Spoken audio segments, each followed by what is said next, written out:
So in this talk, we're going to talk about different types of environments. So typically you think in terms of things like biomes and ecosystems. So how do we have emergent properties manifesting themselves in biomes? There's only one learning objective that turns out to be fulfilled by this topic. So hooray. And there are some references from the text that may or may not be important to you. So when we look at an ecosystem, whatever we mean by an ecosystem, there turn out to be all sorts of different components that go into it. And each of these components, whether it's a carnivore or a producer, and then it's how they all turn out to be interacting with each other and how they interact with the abiotic factors within any type of environment. All of those things help contribute to the characteristics of an ecosystem. But where are ecosystems?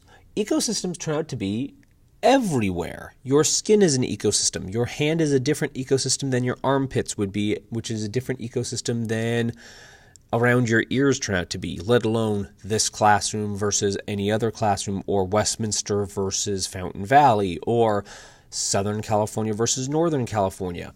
Ecosystems are whenever you happen to have an interaction between living and non-living things. And we usually try and keep it a little bit localized just because we don't want to have too much diversity in terms of the living organisms or the abiotic factors, the non-living descriptors of an area, because then it starts to get a little more complicated trying to figure out how do we describe that area. Along with the fact that ecosystems can be varied due to what actually composes them, they also change over time. And we refer to that process of ecosystems changing over time as ecological succession. So ecological succession is a very nice way of saying an ecosystem changes. And it usually starts off with nothing that's alive. Then you start having some what we call pioneer species, which will break down whatever rocks are there, which will allow for soil to come into existence, which will allow for some plants that don't need a lot of soil to start to grow. As these plants are there, they will destroy more rock, which will allow for more soil, and we get larger and larger and larger plants until eventually we reach what we call a climax state, or where we have the hardwood trees.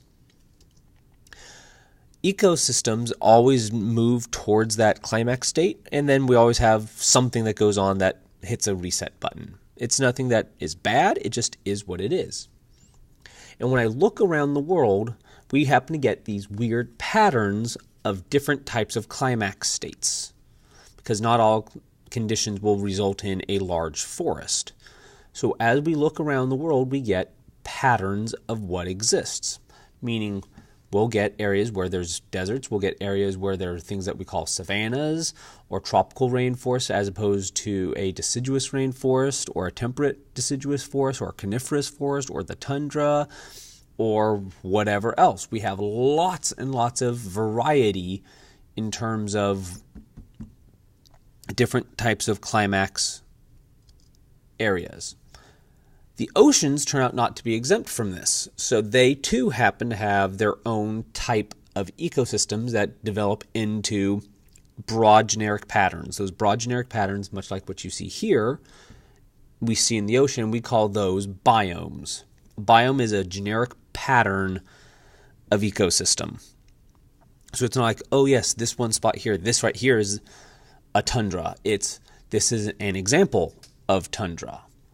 When it comes to the ocean, however, or any type of aquatic environment, the biggest two factors that turn out to be part of this would be water depth, because that determines how much water or how much light gets through, and whether or not you are near any type of solid surface or not, because that's where you could have substrate. Everything else, it just is floating down, and you have to keep floating too.